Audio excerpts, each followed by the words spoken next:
Hi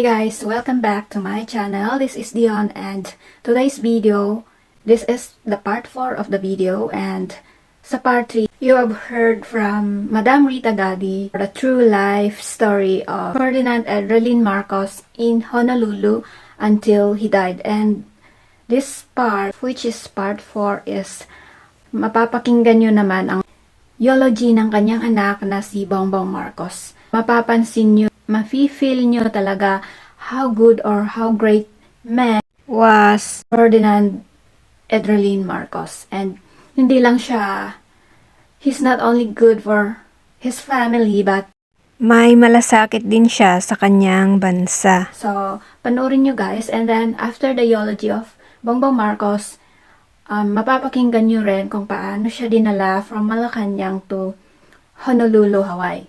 So, enjoy watching and take care. The eulogy of his son, Bongbong Marcos. And the title of his eulogy is A Man's Farewell to His Father. It is in the nature of moments such as this that one picks out particular incidents of a loved one, particular memories that serve to illustrate the relationship between two people. This is rather difficult when it comes to my father, not because I know him so little, but because I knew him so well. And when I think on it, all our time together was uplifting, enlightening, and enriching. Digging deep into my past, the earliest memory I have of my father was of him in his office in our home in San Juan. I remember him receiving callers for hours on end, giving and receiving advice, writing the ubiquitous recommendations, while his small son played with his feet under the desk.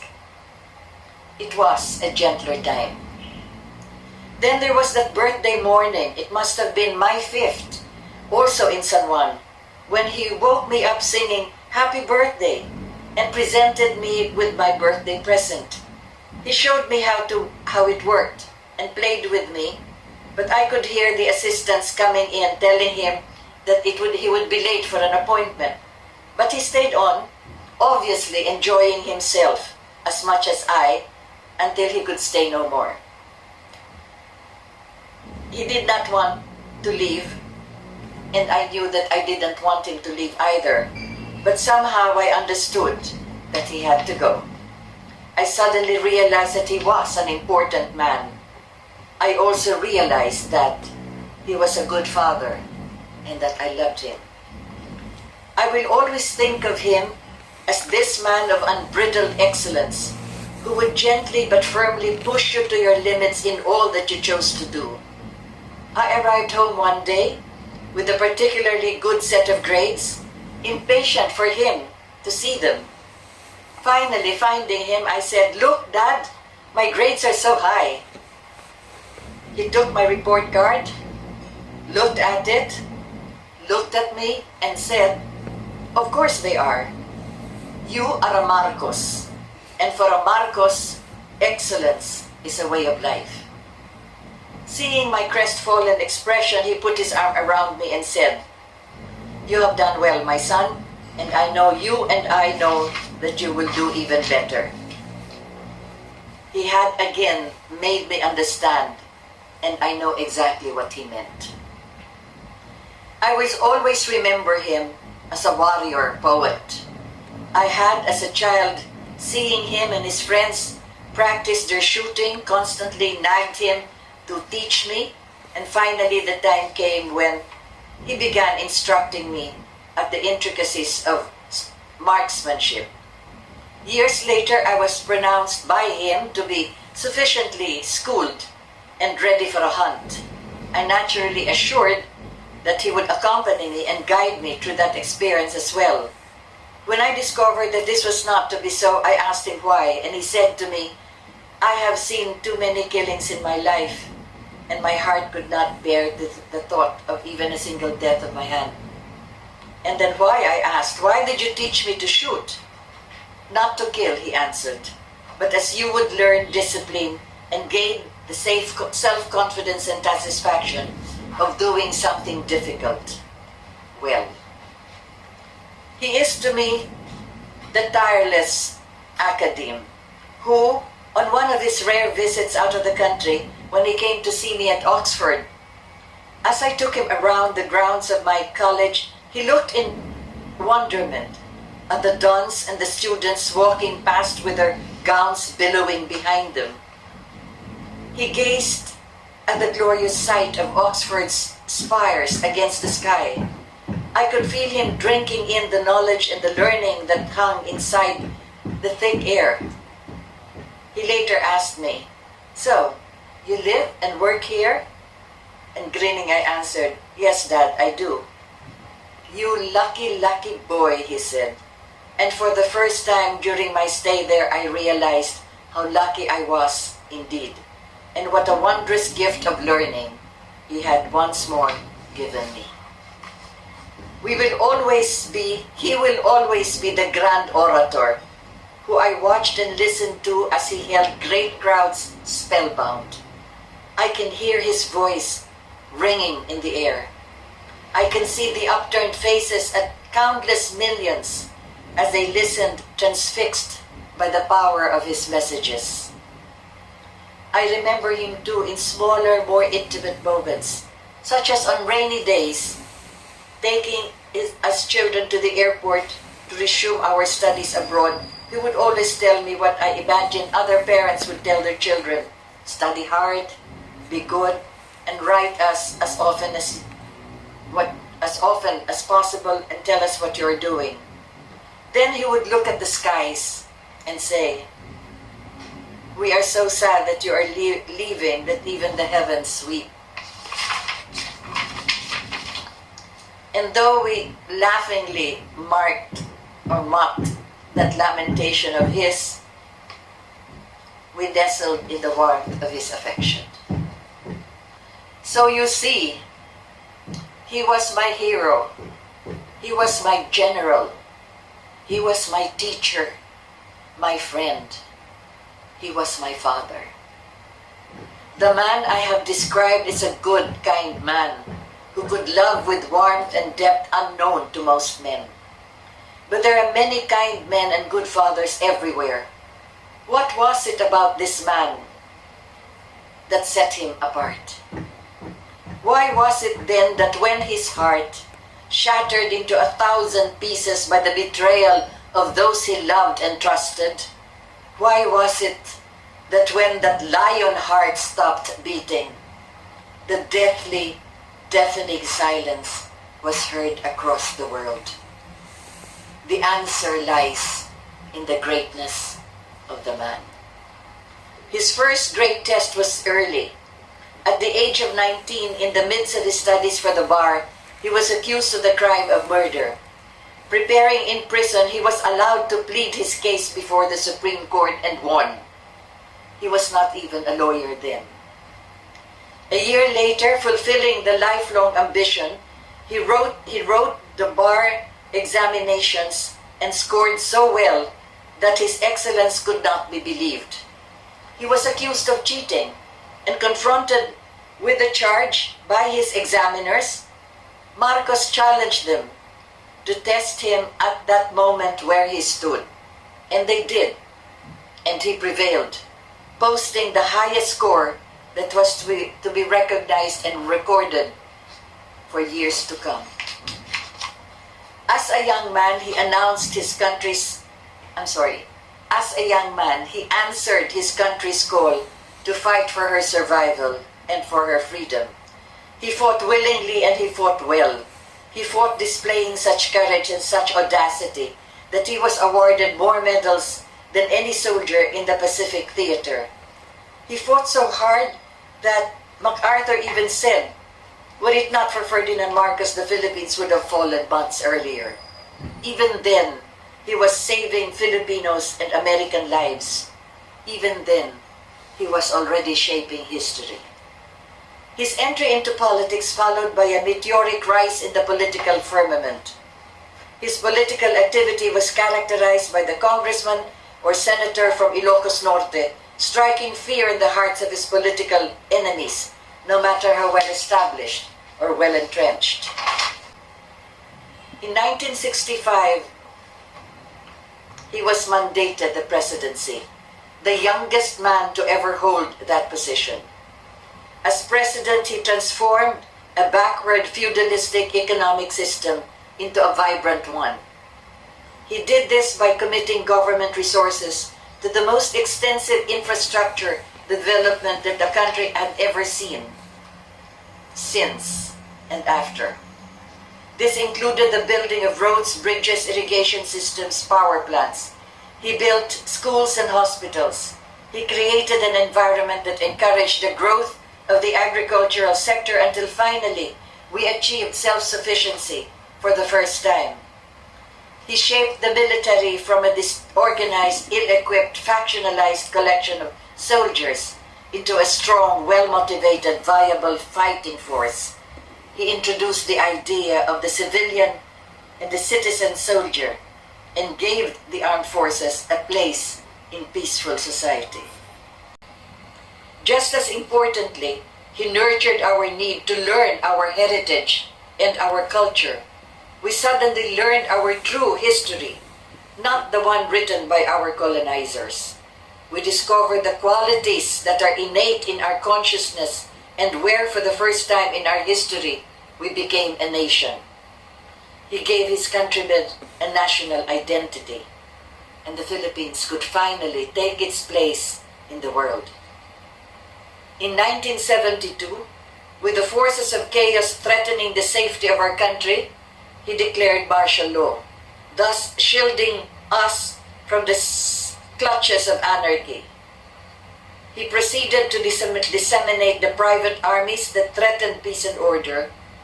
He decimated the insurgency movement and brought order to the country once more. He then began to build a new society of egalitarianism, where industry and ingenuity could be rewarded. He dreamed of a society where we could all live in peace, where our dreams and ambitions were attainable. He dreamed of a strong and united Philippines, standing proud, showing itself to the world. How close to success he came. But alien forces, unable to understand, too blind to see his vision, soon conspired against him. And on that fateful day, in February 1986, when those alien forces presented him with a choice, kill your countrymen or kill yourself, he remained true and saved his country. So truly we know that he was great. This was the man who wrote to me in the nadir of our existence. While other Filipinos may waver as to what they would be willing to pay for our country and for our country's freedom, we belong to a breed that has never counted the price that we must pay for freedom. You are a true soldier, and our credo has and always will be battle for our country's freedom to the death. But more than death, at the price of even fortune and of the most valuable to a man, honor itself. This is the man we have lost. For soon it came to pass, when they had taken his fortune and his life, he offered up his honor. He did this not because honor was unimportant to him, but because it was the most sacred thing that one could sacrifice. Willingly he gave it up, that his Philippines may not be plunged into the ultimate horror of a civil war. This was the greatness of the man. This was the man that we lost. So go now, O brave, kind, and gentle man. You now have shuffled the dizzying heights where you truly belong. You have shuffled off the mortal coil that bereft of its weight, you may now rise to the dizzying heights of the heavens. For only amongst the angels and saints and God Almighty Himself can such courage, passion, and nobility such as yours be understood. Excuse me. Dear Father, you gave me the gift of life. I now offer it back to you. This life will continue only to fight for that which we have come to believe, and one day we will stand together before our Master, and He shall smile upon both of us. Till then, we shall grieve no more, for knowing such greatness, we hear God's voice call out to us. You who have sacrificed with Him, walk tall, walk proud, with your head held high, for you have fought for the greatest cause any man has known, and you have fought the fight shoulder to shoulder with its greatest champion. You who loved him, family and friends, weep not, for you sat at the feet of a man touched by God. And my motherland, O beloved Philippines, fear not for your future, for His Spirit lives in all of your sons and daughters who would give their lives for you. And though they may kill us, we shall never die. O my God, into your hands we commend this Spirit. And though they may not let His body rest in the land from whence He came, we shall be constant by His side at this interim place until, dear God, you choose to bless him, your faithful servant, with his hope. That was the eulogy of Bongbong Marcos in Honolulu, Hawaii, on the 28th of September, 1989. This is the eulogy of a son to his father. And I would like to repeat this for the sake of all of those who stood by President Marcos. That is exactly what he would want us to remember on this day. And that is precisely what we have to remember likewise, perhaps also for the rest of our lives. The way we try to not review or revisit, but the way we try to have history being written down the way it should. History being announced and said and recorded and spoken of the way it should. Anyway, so it's difficult to be going over it again without having to stammer as I just did. But I wanted to share that eulogy with you of Bongbong Marcos, who's still awaiting the final decision for his victory as Vice President of the Republic of the Philippines, Ferdinand Marcos II. And so it was that after the death of President Marcos, Mrs. Marcos still had to wait for 1991, almost 3 years, or 4 years even, or even more, 5 years as a matter of fact, before finally she would be able to have the return of the remains of President Marcos brought to Ilocos Norte and there to be interred temporarily until again, after so many presidents, he would be able to be buried at the libingan ng mga bayani. Oh my goodness. What a long journey it was. From February 1986 to his final resting place at the libingan ng mga bayani, where you have all of these other people, a few of them in fact remaining, who would say that they would throw stones at his burial ground, who still would cry out with such anger and such rage of what happened during the period of martial law, as though that were the only things that happened actually during that period. Understandable that their relatives or some of their ancestry may have suffered under the hands of military or police personnel, but Ferdinand Marcos had nothing to do whatsoever by any direct order for the violation of the human rights of these people. And yet they keep on throwing back to him and accusing him of all of this dark period that they suffered from, when during that period we must also look at where the sun was shining, and that was, as you've said, as already mentioned, even by the eulogy of his son, and many other people have also acknowledged this.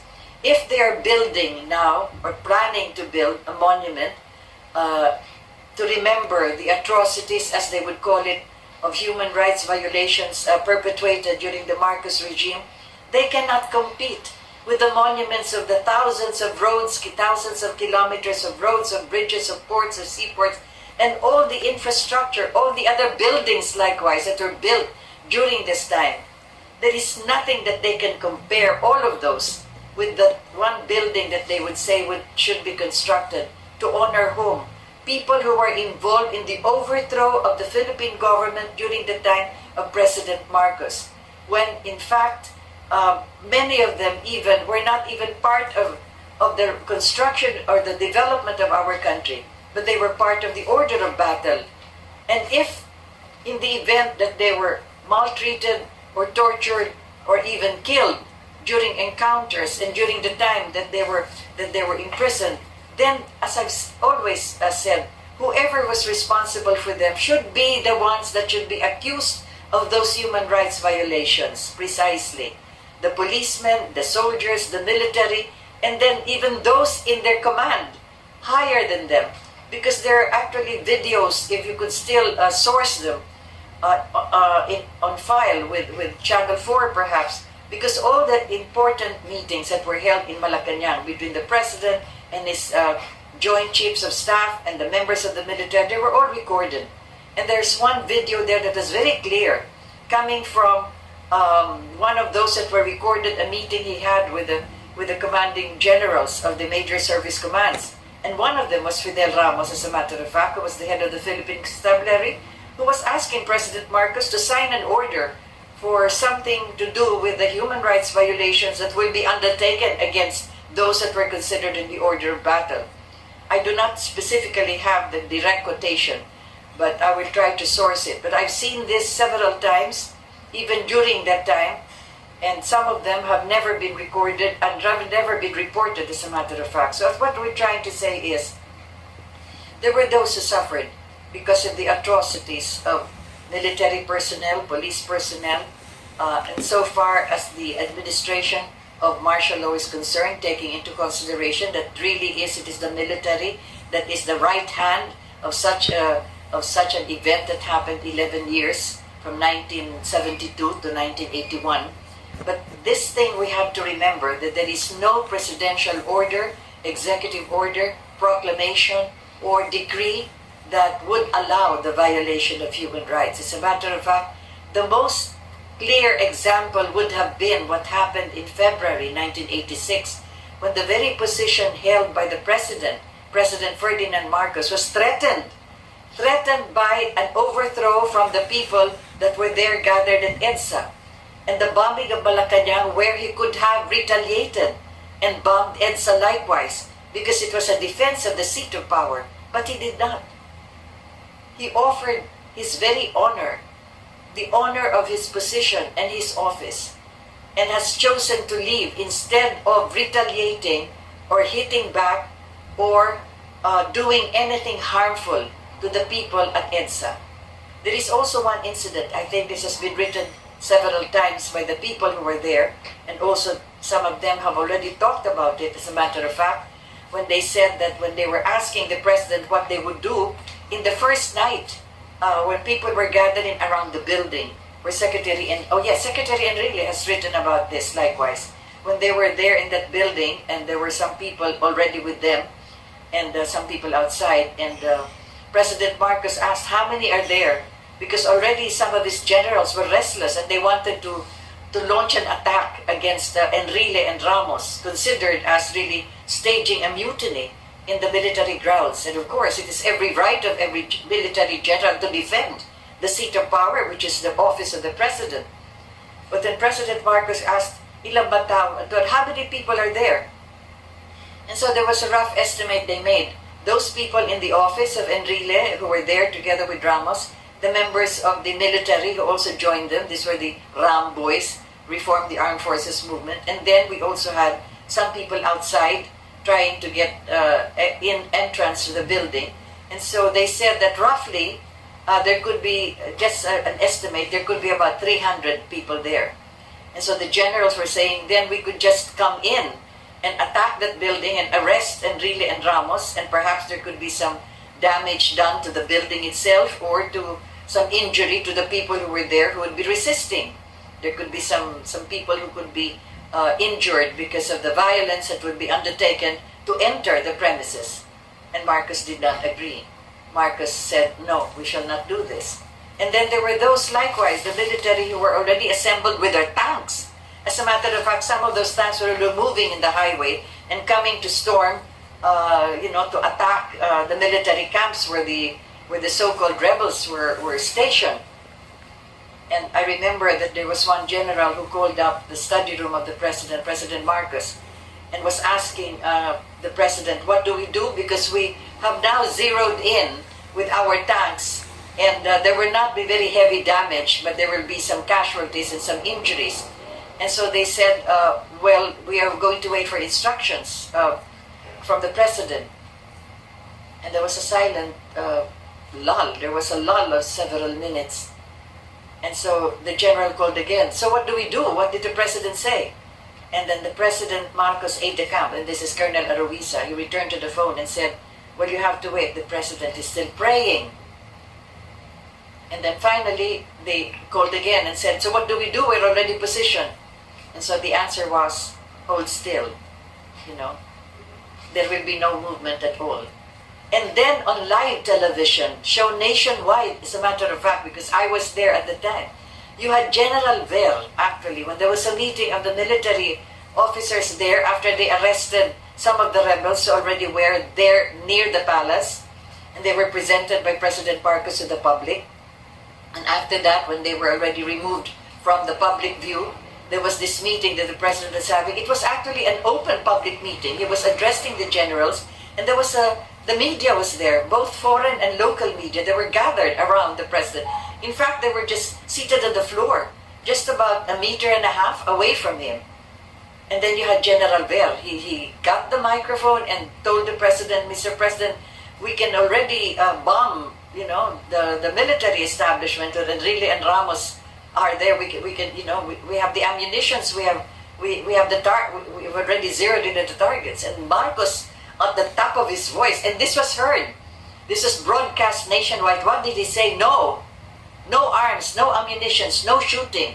I will not allow it, or something to that effect, but even stronger words. I cannot quote it right now, but we were there. The media was there, foreign and local media were. Nobody wrote about this, but that was the height of the greatness of the man. He refused to fire back, to attack, to disperse the crowd by any means whatsoever, because there were so many suggestions: water hose, tear gas, etc. At the expense, or at the height of the fact that he was offering the seat of power precisely and leaving that seat of power just so long as there would not be anarchy or civil war. Because if he did anything that would cause violence, then there would be a strong retaliation, not from our people, because the people in EDSA were not armed. And the rebels in Ponce, Enrile, and Ramos, how many were they? 100 of them? But it is coming from the greatest power of the world at that time, the United States of America, who actually already bombed Malacanang twice. I mean, not twice, 2 bombs actually that they dropped in Malacanang, just to be able to give the message quite clearly. You have to cut, and cut cleanly, and leave. And that's exactly what happened. They crossed the Pasig River and rode the American helicopters, brought them to the Philippine-American Air Base in Clark, and from there in the early morning, they were brought to Guam, and from Guam to Honolulu. And there it was that I said, until his dying day. And so those were the events and the situation that actually President Ferdinand E. Marcos, the family, Mrs. Imelda Romualdez Marcos, and the rest of those that joined him in that exile in Honolulu. We remember this date of his death, and as his son said, walk tall and be proud, for you have sat on the feet of a man that was touched by God. We remember him in such a manner, and as we've said, he was the purity of our republic. That was Ferdinand Marcos. We commemorate his death not just with respect and not just with prayers, but also with great honor. For once upon a time, 1965, a man stood in front of us, took his oath of office, and told each and every one of us, we shall make our nation great again.